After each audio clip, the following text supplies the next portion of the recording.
Shut up and sit down.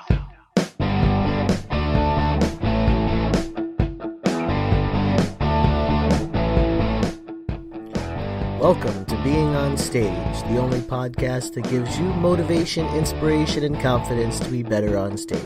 No matter how you entertain, sing, dance, band, comedian, public speaking, MC, drag, burlesque, performance art, or street performer, this is the show for you. Hey rock stars, Reggie Dawson here, host of the Being on Stage podcast. Thanks for tuning in. Welcome back. So how does one become famous? I think it's a question that everybody has had at one point or another, and you may not want to admit it because that's just not your thing, but I think it's healthy to admit that at some point you may have wondered, how do I become famous by doing this? Or, can I become famous by doing this?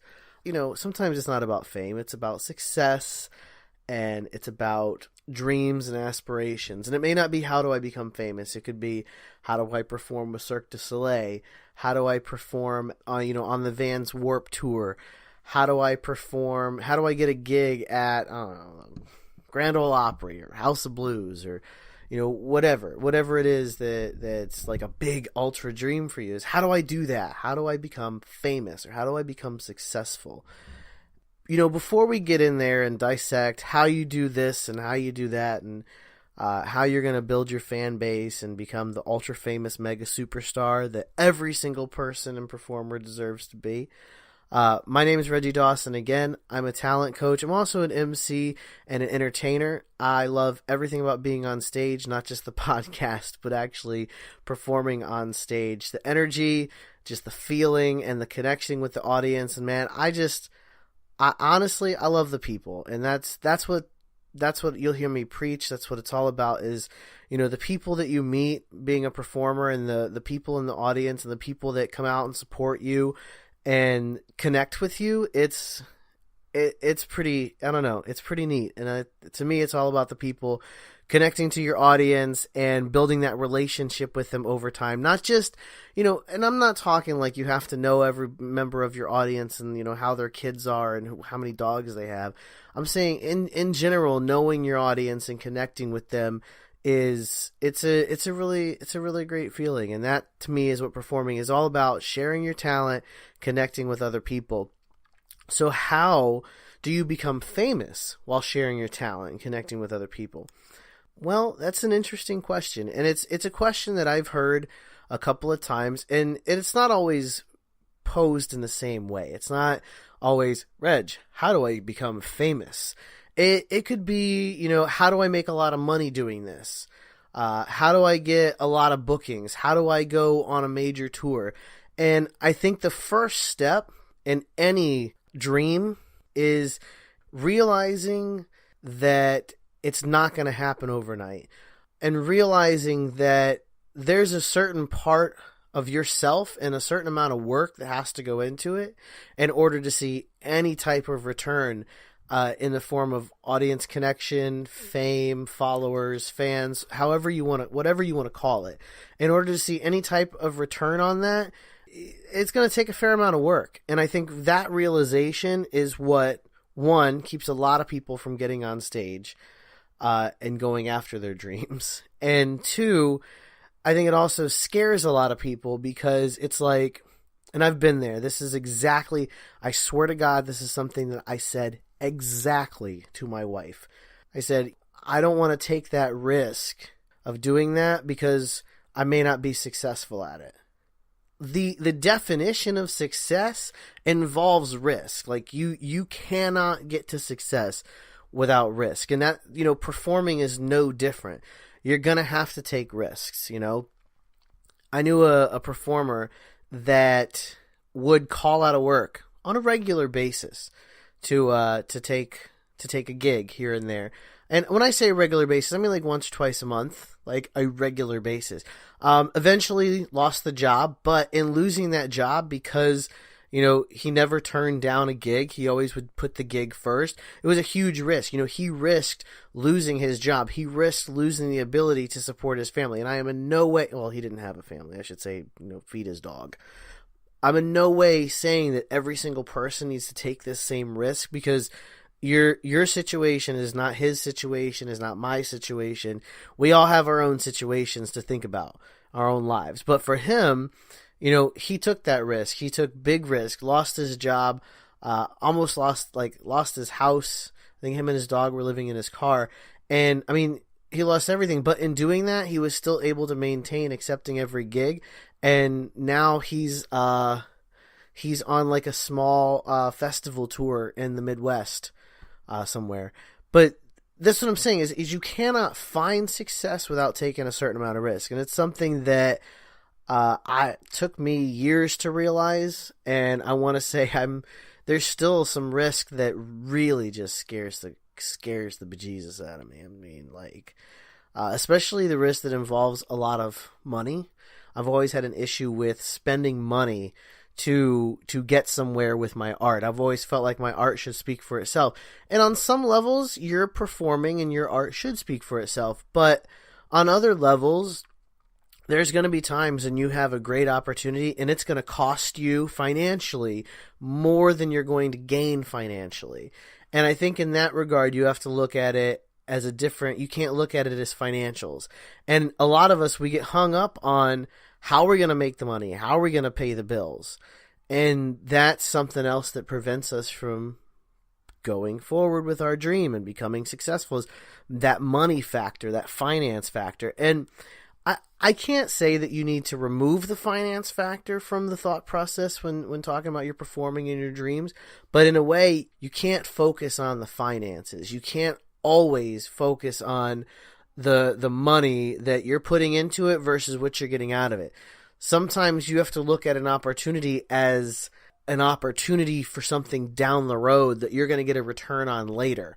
And it may not be a financial return and it's a very business-minded way to look at things. I admit that. We're talking about, investing in something for ourselves versus getting a return on that investment. And sometimes you're not going to get a financial return. Sometimes you're not going to make that money back. Think about the parents. We'll start way young, okay?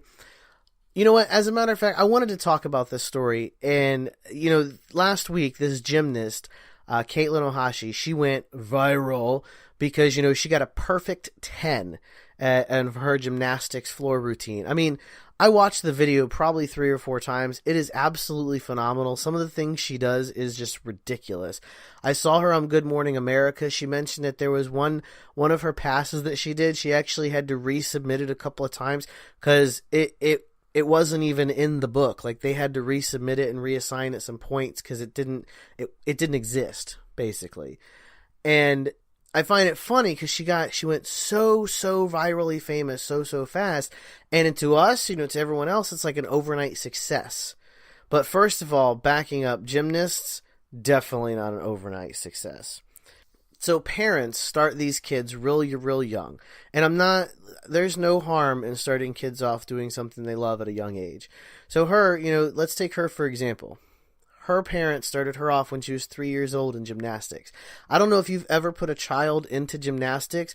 It ain't cheap, okay? So that's an investment right there. We're talking like $100 a week probably for gymnastics lessons.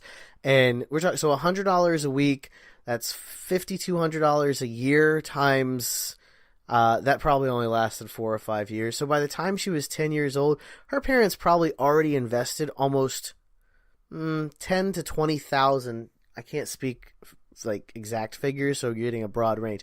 We'll say 10 to 15, maybe even up to $20,000 on gymnastics lessons by the time she was 10.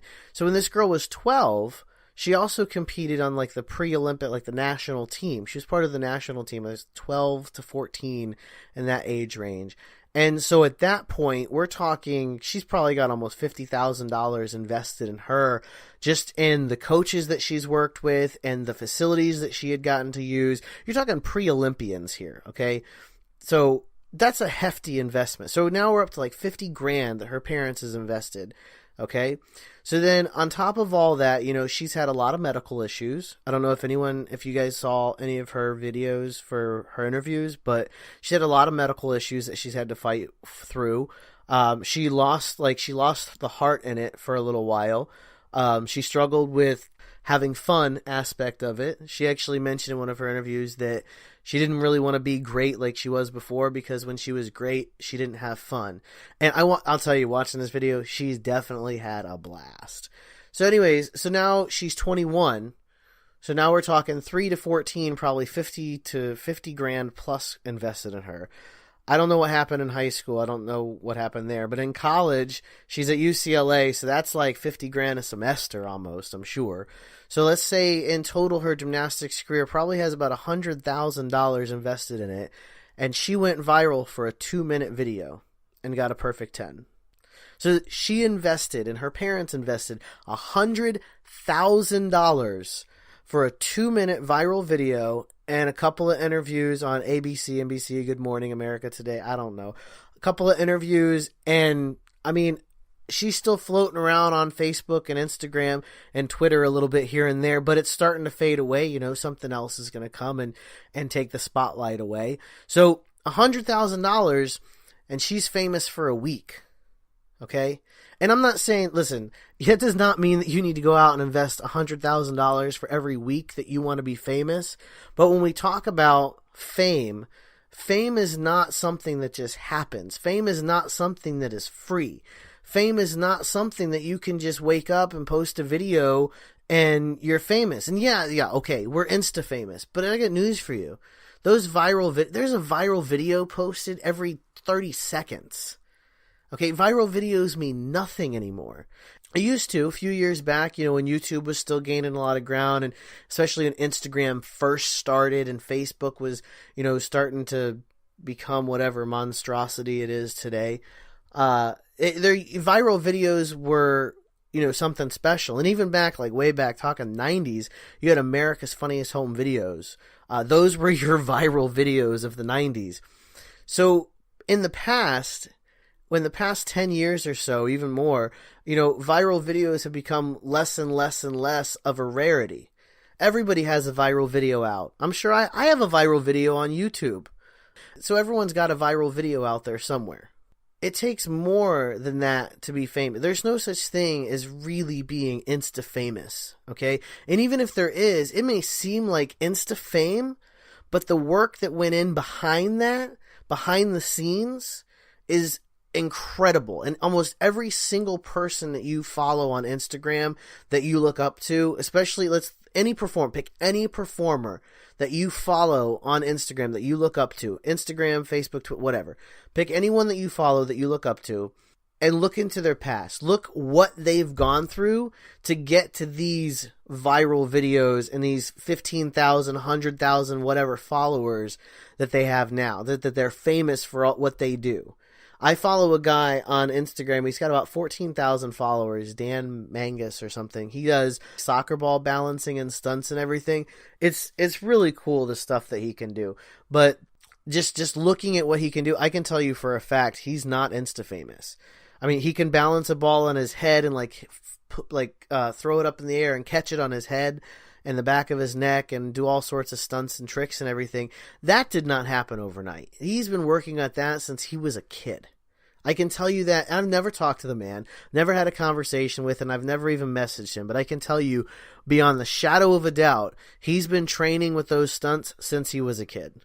You know, when you walk into something and your immediate question is, how do I become famous? How do I become, how do I make a lot of money with this? How do I become the best?